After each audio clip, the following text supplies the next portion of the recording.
Hey everyone, this is Dre with YOKOSOOTAKU, and today I have a pretty exciting announcement to make. I am finally releasing version 1 of the Shin Megami Tensei Devil Survivor 2 Record Breaker Upscaling Pack.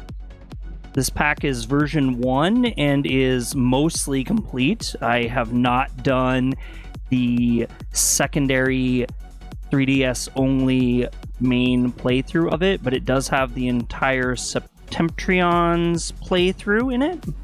Mostly features 4x scaling and a little bit of anti-aliasing on most of the textures. I used a variety of models with the ESRGAN as well as Waifu Cafe. You'll find a link in the description for the mod pack. Comes in a zip folder. I will not be providing the ROM file as that would be illegal and you are needing to get that on your own. We're going to get right into it. I'm going to talk about how to use this pack. So first go to the link below and download the zip file. For these instructions, I'm assuming that you've already used Citra in the past and you've linked your ROMs. Extract the zip file into a folder or onto your desktop. From that point, you'll need to open up Citra Emulator.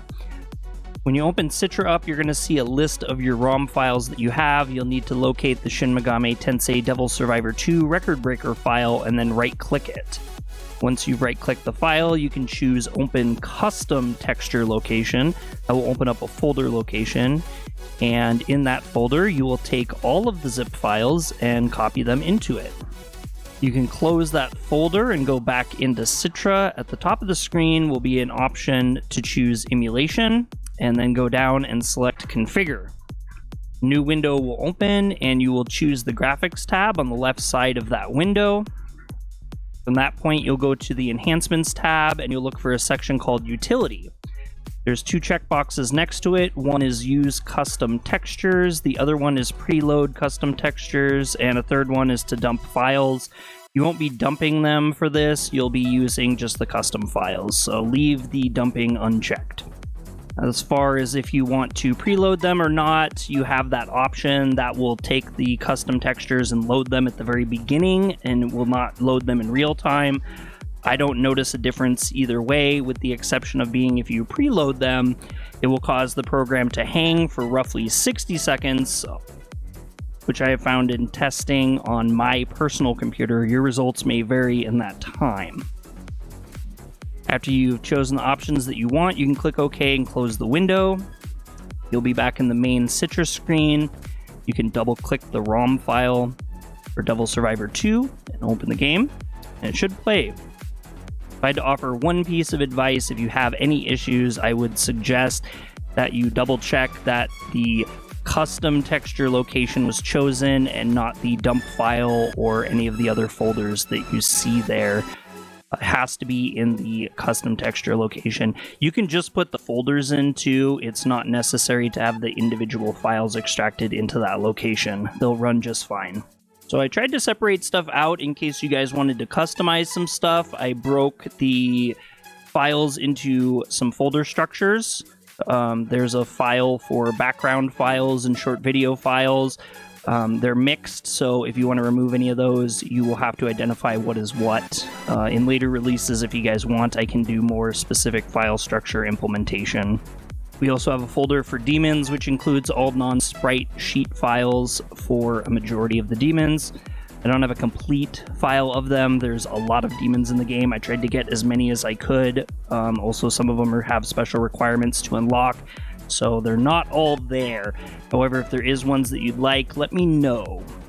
Also have an effects folder that includes the majority of attack and special effects for magical, physical attacks, teleportation effects, and the like.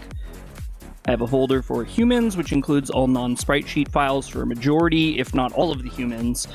Inside of there, there's a faces folder. I would suggest not touching that. If you delete just the faces and you leave the rest of the bodies, you could have graphical issues when the characters blink and stuff. Another folder is called Show Items. It contains the files of the items that are shown on the screen during conversations. They usually pop up like in the middle and showcase something that the characters are referring to. That should be nearly complete. I don't think that I missed any of those files, maybe just one or two. Another folder for special text and UI that includes all the text for important story elements, and it also includes all the UI stuff, so the window borders and stuff like that.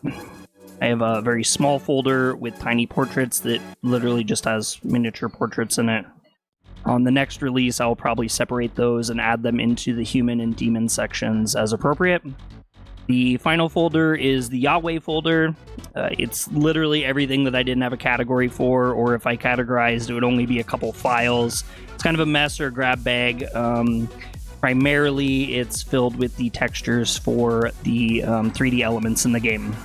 So as far as what's included, I do have to say that the pack is not 100% complete. It's pretty difficult to get all of the files in the entire game, as each file needs to be individually dumped by Citra. In order for that to work, I actually have to play through the game and attempt to encounter as many situations as possible to ensure the largest number of files are being dumped. So as far as the playthrough routes, I've done the Ronaldo, Englished one, Yamato, and what I call the Daichi Light playthroughs. I wasn't able to max all of the characters, so I wasn't able to get Daichi's best route, which I guess is probably the most coveted. It depends on how you feel about the game. I also attempted to fuse as many demons as possible. However, I'm absolutely certain that not every demon was dumped and upscaled, so some demon images may not be upscaled. When I played through the game, I played with the female Tico Nicaea person. She's super annoying, so I actually wouldn't suggest it, but she has way more animations than the male does. And there is some files for the male in there, so the male should be mostly complete, really, but not all the males may be upscaled. And there's at least one instance of the female that I know wasn't upscaled. In the main portion of the game, you can play through the Septentrion's storyline. That was completely completed. The other one was not attempted at all, and I'm planning on adding that into the next version of the update. Another thing that I didn't add in was the dialogue. The files are dumped line by line, and the game is very text heavy, so it equaled about 46,931 files. I let them run on my computer for a while and do the upscaling, and after about 6 hours or so, maybe 5 hours, it only got about 5,000 of them done, so it's looking like that's going to take multiple days, and I just don't have the ability to do all of the text files upscaled, so those are going to have to be staying original unless anyone wants to take that on themselves. So the first thing you'll notice is that the opening video isn't upscaled at all. Neither are the long videos in the game. There's only about 3 or 4 of them, though. The reason why I did that was because the way Citra works is it dumps every single frame individually, and then I have to upscale every single frame, and then when it plays it back, it has to pull each frame and play it back in a video. It doesn't work very well. And it also doesn't show a huge amount of improvement, so I have opted to leave those out. The shorter videos and the picture panning videos were included. The main reason for that is because a lot of the backgrounds when people are talking come from those same files, and they look incredible when they're upscaled, so I thought it was definitely worth to keep that in. So you'll be finding those in your playthrough. And the last thing that you'll notice, and it's probably the most obvious thing, is that the sprites are not upscaled at all. You'll mostly see the sprites during, I guess, kind of shorter scripted cutscenes, as well as during your battles. I do plan on working on some upgrades for those. However, the upscaling models that I've used have caused a lot of issues, which made parts of the characters look invisible and stuff. It's not very pleasing, and I need to find a workaround for it. I haven't been able to do that yet, so depending on if I can do that or not, that will get done.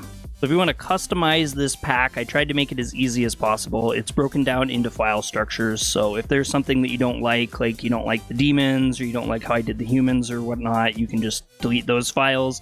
When the files are deleted in the custom folder, it will revert back to the original files, and so you can just kind of pick and choose what you want and what you don't want with the pack. Super easy, just go back like you added the files in, open up your custom texture location, and just delete the files. I want to finish off by talking about how I created these. I used a combination of a program called Cupscale, which utilizes ESR GAN and various models, as well as the program Waifu Cafe For the following these files, I upscaled them using a program called Cupscale, which utilizes ESRGAN and various algorithm models, as well as Waifu Cafe, to convert the files and upscale them. Following models were used with Cupscale. I used the 4X NMKD Ultra Yandere 300K, and I mixed that along with the 1X SS Anti-Alias 9X. This was used for probably about 90% of the textures. Some of the background files, I utilized a model called Box. It makes a lot less cartoony look, and I thought that was more appropriate for the background files and everything that you'll see during the fights, basically the battleground areas. Waifu Cafe was not used as much. I originally planned to use it completely, but I didn't like the sheer amount of cartooniness that it added into it, and so I really only ended up using it for the human expression facial files, which are the ones that are separated in the humans folder. And that just has to do with the fact that if I didn't use that program, I was having artifacting issues, which you guys could see in my earlier video of my 0.5 video showcase before the game was released. There's a README file inside of the zip pack, and in there is a link to the upscale wiki. If you guys are interested in doing your own upscaling or just interested in learning a little bit more about it, I'd highly suggest starting with that page. It has a slew of information. It was massively helpful for everything that I did here. This project took me multiple months to complete. It probably took me 6 months of on and off game playing. I do work 40 hours a week at a 9-to-5 job, and a lot of this was done in my spare time. Outside of that, I was out of work for a little bit, and I spent probably about 40 plus hours organizing, upscaling, and testing everything for this initial release. I'd imagine if I did it again, I could probably do it a lot faster, but this one took me an really huge amount of time. I hope that everybody likes it. And as far as version 2 is concerned, I don't exactly have a strong estimate of when that will be out. I will be making another video for it when it is released. So if you guys subscribe to the page or keep up on our videos, then you'll be sure to see it at some point in the future. And at that time, I would like to invite you to subscribe to the page if you guys like anime and kind of otaku-based content here on the page. We do a variety of Japanese-based stuff. Not all of it is Shin Megami Tensei, so if you're looking for a pure SMT person, that is not us, but we do have a variety of stuff. So subscribing would be super awesome. We're pretty new to YouTube, and we're trying to do our best here. And if you aren't interested in this content, if you guys could just share us out to different places on the internet, maybe tell your friends or something about it, that would be a huge help as well for those who are interested in our type of content. I want to thank everyone for checking out this pack. You know, you guys have been super interested. I hope you guys like it one way or another, even if you're not using the Citra emulator. If you guys just want to use the graphics for something else, I think that'd be kind of cool too. You could definitely import a lot of this stuff into Photoshop. They're just transparent PNG files. Look forward to releasing Volume 2, and I'll catch you guys later. Hope you have a good one.